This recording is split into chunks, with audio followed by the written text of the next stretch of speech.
નાશ્રિતો વલ્લભાધીશો ન ચ દ્રષ્ટા સુબોધિની નારાધિ રાધિકાનાથો પ્રથા તજ્જન્મ ભૂતલે.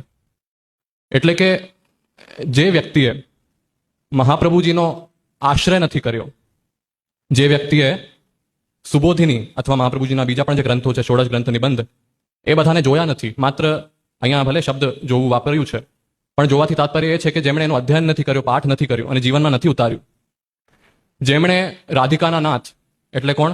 રાધાના નાથ એવા ભગવાન શ્રી કૃષ્ણ, એમની આરાધના અથવા સેવા નથી કરી, એમનો જન્મ છે એ આ ભૂતલ પર વ્યર્થ છે, નકામું છે.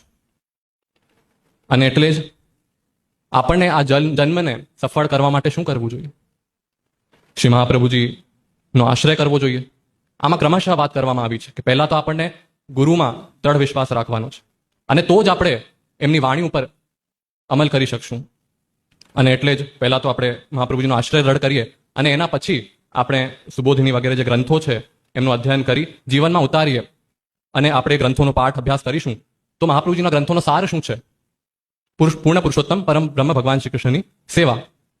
તો સહજ રીતે આપણને ભગવાન શ્રી કૃષ્ણની સેવા વિશે માર્ગદર્શન મળશે અને આપણી ઈચ્છા પણ થશે, અને એવી જ રીતે આપણે આપણા જીવનને સાર્થક કરી શકીએ છીએ.